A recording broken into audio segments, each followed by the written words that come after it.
Hi, everybody. Welcome back to another episode of Uninterrupted. I'm your host, Chris Hammonds, and with me today is our COO, John Faust. John, say good morning. Morning, everybody. Good morning, and as always, we're going to get right into it. So, today's topic, I show up to my business. Everything is encrypted. I don't know. What do I do now? John, one of the things I want to talk about today is ransomware recovery. What is ransomware recovery? Yeah, so over the last 2 years, 4 clients who weren't working with us before called us and said everything was encrypted. So it's happening more and more and more. 2 of those people were people that we talked to in the past that didn't decide to do services with us. After looking at everything, we fully believe that we would have been able to prevent it from getting to that spot. But this, when we talk about the 3 bad things, this is one of them. And often all of the 3 bad things we talk about for financial theft or stealing of sensitive data or your full-blown ransomware are encompassed in this because the hackers want to get paid, and that's how they get paid, is they go after this sort of thing. So every single thing goes on. When you see that ransomware note, I've dealt with so many businesses, and it's devastating. It's like a family member telling them that a family member is terminally ill. It's like you see people sitting on the side of the interstate after they've had a really bad car accident and they just look glassy, like they don't know what to do. That's exactly what the faces of these people are whenever we've dealt with it. It's very traumatic, and we want to prevent people from doing that as much as possible. But let's say the worst has happened. You're in that scenario, and now you don't know what to do. Here's what we're going to talk about today about some of the things that you're going to go through. What are some of the things that you need to do to get recovered? But everything's encrypted. You have no computers at this point, and what do you do from there? And that's what we're going to talk about today. So when a company is completely encrypted, explain a little bit more about what would take that recovery, that whole process, to be longer than what it should. Like, why would a recovery process be so long once someone is encrypted? Yeah, I think what people think is that they're just going to restore from backup and that's going to be the end of it. And sometimes that's the case, but, you know, restoring from backup, in this scenario, most companies have never even fully tested out their disaster recovery policy as far as they might even have one, first of all, but their ideas of what they're going to do with disaster recovery, they've never gone to a full down scenario where they're now going to test that out fully, and now they're having to do it live. So they really have no idea how long the recovery time is going to take to actually restore all the servers. There's a certain amount of time that it takes to restore all that data, and there's certain amounts of things that have to happen. So when you go through an encryption event, there are a couple pieces that you need to do first that aren't just restoring from backup. Do you have cyber insurance? 2 of the first calls you need to make after you find out that this scenario happened is, one is to your attorney to make sure you get attorney-client privilege started. And then next is to your cyber insurance provider, your insurance agency, and get cyber insurance involved, because in order to have them pay any claim that you might have, you need to get them involved as soon as possible into the thing so you're not doing destroying data or any of that kind of stuff. So when you talk about restoring from backup, that generally, every single one of these scenarios has involved us getting secondary equipment to restore the servers too. You know, these clients, or these clients that became clients after this happened, these potential customers, they didn't have a whole separate server infrastructure sitting around as a place to land this data. They had to keep their existing data around that was encrypted for forensic purposes so that the cyber insurance could do an investigation, they could find out what happened, and there's many reasons for doing that, and we'll talk about that later, but you know, they want to do an investigation to find out, you know, are you at fault, so they don't have to pay the claim, for one, but then also, you know, well, let me be a little bit less callous than that. How did it happen so we can prevent it from happening again, right? Because a lot of companies get re-encrypted after they've restored everything back.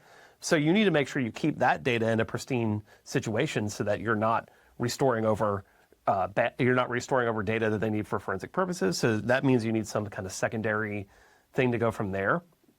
What you're allowed to do, though, at the start of any cyber event is triage and stop the bleeding.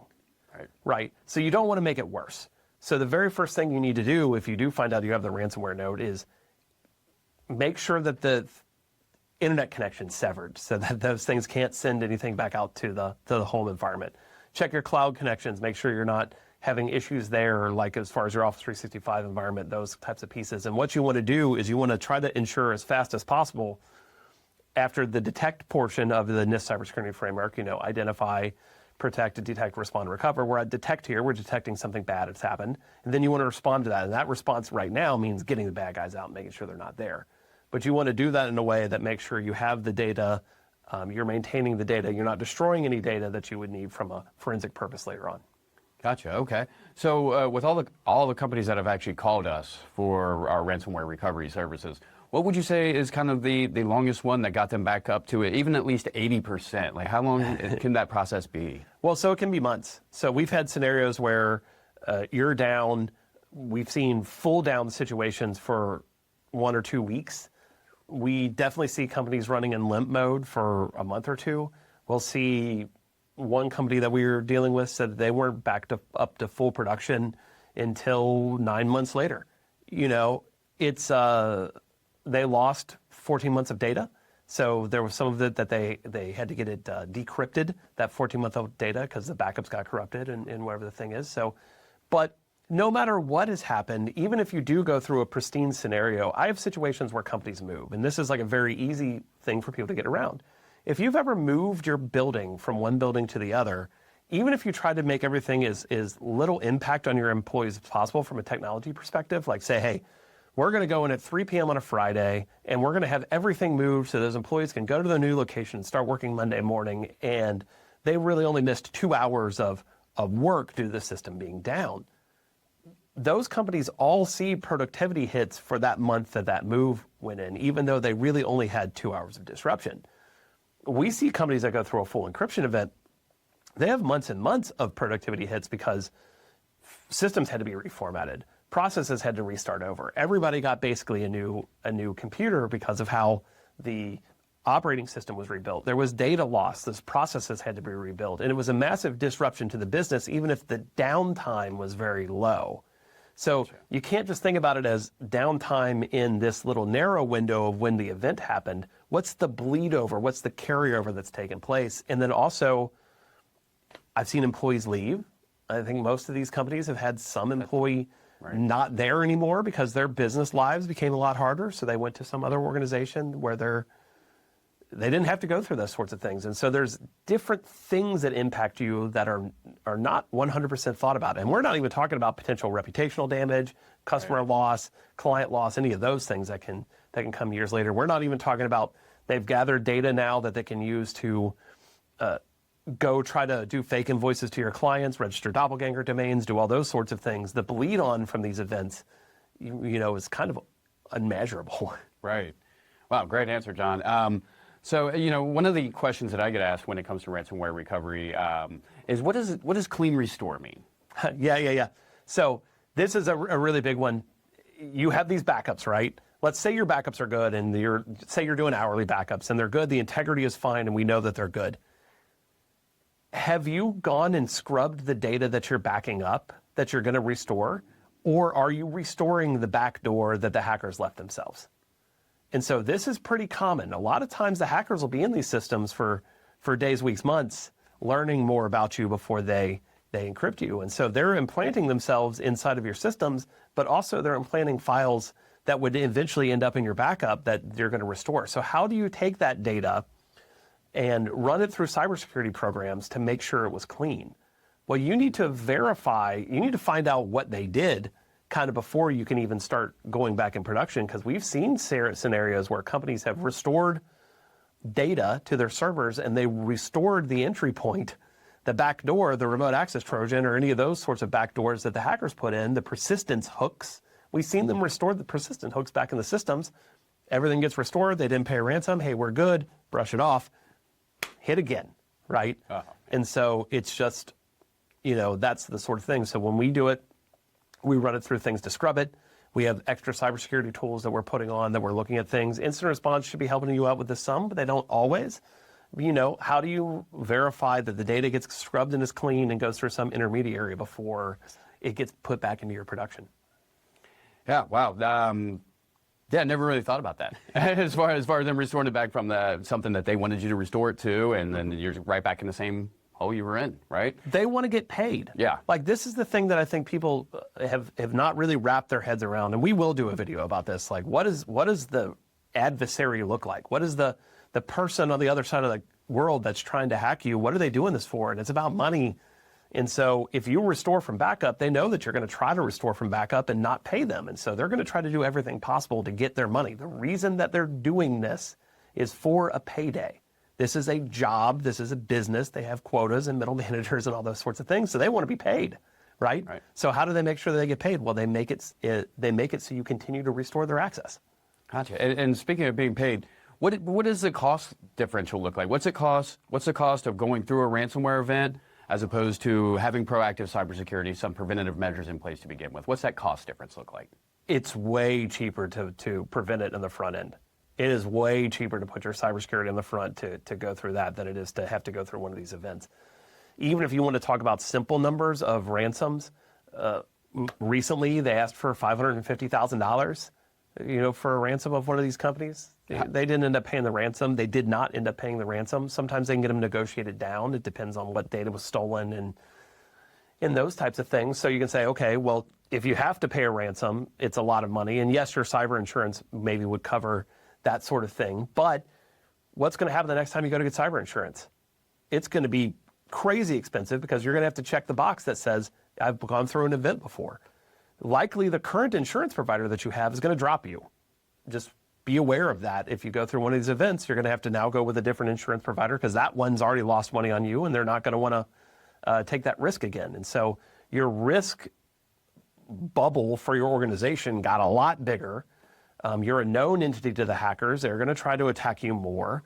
But if we want to just talk about certain things, like everything with your business is like that drag car going down the drag strip, and when they reach the end and they pull that parachute and it slows down really quickly, that's what happened to your business when you go through a ransomware event. Everything you thought you were going to be doing, every single thing that you thought you were going to spend money on that year, all the plans that you had for that year completely get wiped off the table, and you're starting basically, how do I survive this bad thing from happening? And we see companies that are a year or two behind where they were going to be, where they projected to be because they went through some kind of event. I was talking to somebody the other day that this organization was wanting to do a IPO, so public offering. They were looking at going public. That got put on hold for a few years because they went through a cyber event, and everything that they thought they were going to end up doing got put on hold for them to clear this up, and then their company got set back by a few years. And so hard cost, intangible cost, everything, it is just way better to spend the money to do what you need to do on a monthly basis and do it that way. Let's look at it from a health perspective, because this is an easy thing for people to wrap their heads around. If you can go do your health screenings and you can find out that you have cancer early, then the financial impact on you is going to be lower, but also the impact on your life is going to be a lot lower versus, they can take care of it in either methods without having to do chemotherapy and radiology and surgery and all those sorts of things, and you can maybe live longer than where they find out about it after it's too late. It's going to impact your life more, and that's what we talk about with cybersecurity. It's the same way, is you want to get those things done early, be looking for the right things early so you can detect it early, respond to that situation, and recover from it with as low impact on your life as possible. Gotcha. And you had mentioned that one ransomware for $500,000. How big was that company? Is that a large company, small, medium business? It was like 50, 60 computer users. And they were asking for that much? They're asking for that much. I mean, I've seen another one with 13 computer users asking for $400,000. I mean, it doesn't have to do with how big you are. It's how much money do they think they can get out of you, especially if they find out how much your cyber insurance covers. Like, so if your cyber insurance, they find out that you have $1 million ransomware policy, they're going to ask, probably not for $1 million, but they're going to ask for $600,000. Wow. Yeah, that's a lot of money. Well, let me ask you this, John. When it comes to ransomware recovery, what are some of the bigger misconceptions that you hear from business leaders about ransomware recovery? I think people don't realize how impactful it is for their business. I don't think people realize when most places you work with, they talk to us, they're thinking about, hey, a computer system's down, like their ERP system's down, or their email doesn't work or something like that. They don't realize when they're in one of these scenarios that is full-blown encryption, full-blown ransomware, they are in the Stone Age. They do not have computers anymore. And one of my examples is one company that we worked with through a ransomware scenario.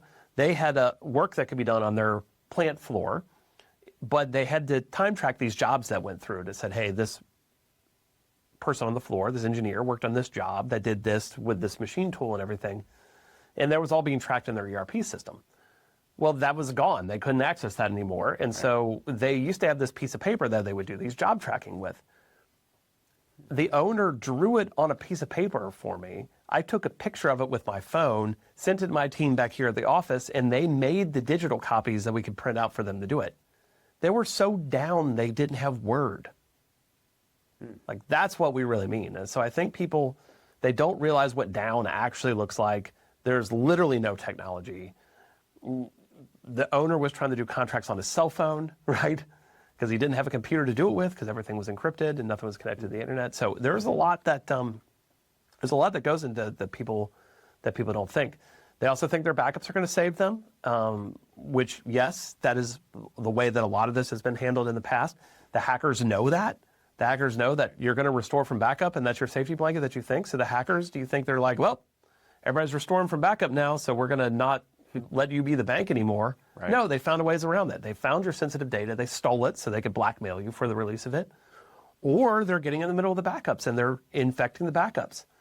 I've seen cases where the hackers have been in there for a couple of months. They changed the encryption password on the backup, so the backup looks like it's still running, because it is, but it can't be restored from, because the password, nobody knows the password to de-encrypt their copy of the backup. And so, hey, there's 2 or 3 months of backup corruption, so they lost 2 or 3 months of worth of data. Depending on how fast you go through data and what you need that data for, that might be the difference of you deciding to pay a ransom or not. So the hackers know, they adapt, they evolve to the tactics that people are using in defense. So you always have to be modifying your defense tactics and in doing those items. Yeah, some of the things I hear, I've heard businesses tell me they'll go back to pen and paper. And, how happy are their employees going to be if everyone's going back to manual processes, things like that? It's just something to think about, right? Well, so we've seen, there's 2 scenarios that go on. One is go back to pencil and paper. We see this as kind of the thing that people think that they're going to do, but we've talked to companies where that's happened in the past, and their employees end up quitting. You've now made their job infinitely harder. The technology that you had to make their job easier, you took it away. And so they start to think, why am I here slogging through this method of doing things when I could just go work for another organization that's not making me do this?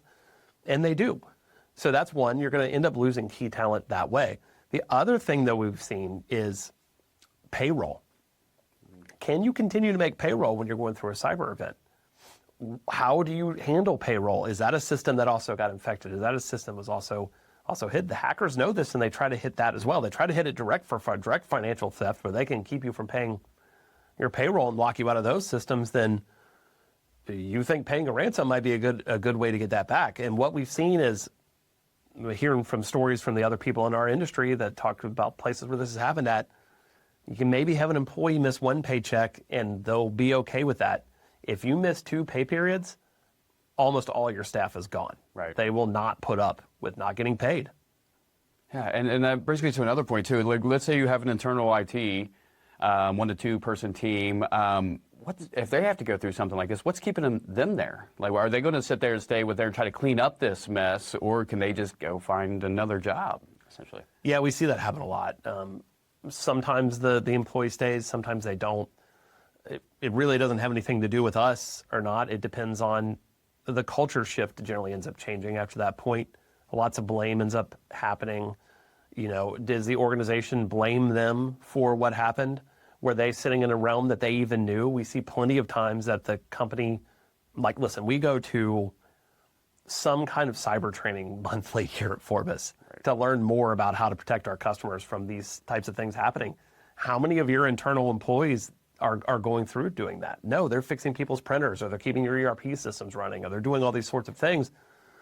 They're not getting trained with the proper training that they need to know and keep up with the modern threats. And so it might not even be their fault. They might not have known better. But this is where you as a business leader, you as an organizational leader, need to recognize, what am I doing to leave gaps in my organization? Because ultimately, at the end of the day, your company's survival is on you as the person who runs and leads the business. It's not on your IT person. It's not on whatever. They can go get another job somewhere, and they may or may not throw you under the bus, and it may or may not be true. Hey, they didn't provide me the resources I need to adequately protect it. There might be little grains of truth to this, and so whoever they're going to is not going to check.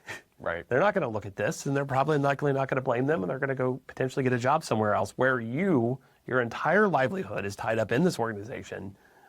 Your kids' schooling and your vacations and your family home and your car and everything is tied up into making this work, Your entire lifestyle is tied up in making this business be as effective as possible, let alone all your employees and all those items that, at the end of the day, it's your responsibility. It's your responsibility to make sure that you're eliminating as much business risk as possible, because that's your job as the executive leadership of a company, is to mitigate business risk and find out growth opportunities. Gotcha. And how important is speed when it comes to, hey, I'm encrypted? How quickly what should they do first? They call your attorney and call your insurance, right? Those are the first things you need to do. The first thing you need to do is stop the bleeding. Right. Right. If you don't know how to do that, then call somebody who can help you with that. But you need to get those parties involved in parallel, right? You want to get your attorney involved so you can have attorney-client privilege, all those sorts of pieces, and get their guidance on it. But you really want to get your insurance provided, because they will provide you resources that you never even know existed. They will provide you instant response and things like that. Now, we can talk about all those things later, but that's what they're going to do. But the first thing you need to do is make sure that the hackers aren't in your system anymore, or at very minimum, sever the access from the firewall side to get out to the internet so that the bleeding can't spread anymore. It might spread internally with your organization, but they can't steal more data. They can't make it any worse. That's really the key thing from there. This is where having an incident response plan beforehand really matters. When we look at incident response, there's a factor of this we have not mentioned at all. Every good incident response plan, every company needs to go through this as they're analyzing risk. The first thing that we say when going through these IRPs, turning off a system, does that endanger somebody's health or life in some way? If that is the case, then sometimes you have to leave that system running in an infected state to not put somebody's life in danger. So that comes down to, hey, is there a heart monitor that's running at this system, or is there some kind of health system running there that's keeping a person alive? I can't turn that off in the event of a cyber attack. So what are your compensating controls around that to prevent the spread? Or even something that's maybe not that severe. You have something that's going on that, say maybe you're a place that deals with children. Is there some system there that would potentially put the children's well-being at risk? If you have it turned off, then you have to have that in consideration as well before you pull the plug on that system. So Gotcha. you don't want to be thinking about those things as you're going through an incident. You want to have those questions, as many of those questions as you can answer beforehand, so now you're just dealing with the things that we were surprised about, the things you didn't know. Because there will always be things you don't know when you go through an incident that you find out about. But how can you go and eliminate as many of those questions beforehand as possible? And if you need help with incident response planning or anything like that, feel free to reach out to us. We can help you out. We have templates and things we can provide to you, as well as help you with the ransomware recovery side as well. So if you are in need of assistance, please reach out to us. John, is there anything else you wanted to add about ransomware recovery? Yeah, I mean, it's a process, right? Like everything, it's a process. It can be painful. It likely will be very painful. It's not fun. You're going to look back on it, though, and all those doubts that you had about, am I spending too much on cybersecurity, are going to turn into regrets that I should have been spending more to prevent this scenario from happening. And that's the biggest thing that we see every single time, is somebody's like, I wish I would have spent the time and dealt with this earlier. I wish I would have spent the money and dealt with this before this scenario happened, because it's way more impactful than people think. It's way more stressful. I really think it shortens people's lives after they've gone through these types of stress events. And so we don't want to see people go through that, so reach out to us before it happens, and we can really help. Thanks, John. And that's all we have for today. Make sure you stay tuned and join us for our next episode of Uninterrupted. Thanks, guys. Thanks, everyone. Thank you for tuning into this episode of Uninterrupted, a podcast from Forbes Cybersecurity. We hope you walked away with practical insights to protect your business and stay ahead of the latest cyber threats. If you enjoyed today's episode, don't forget to subscribe, leave a review, and share with your colleagues. For more tips, resources, and cybersecurity updates, visit Forbes.com, that's 4bis.com, and follow us on LinkedIn and Facebook. We'll be back soon with another episode, so stay vigilant and stay uninterrupted.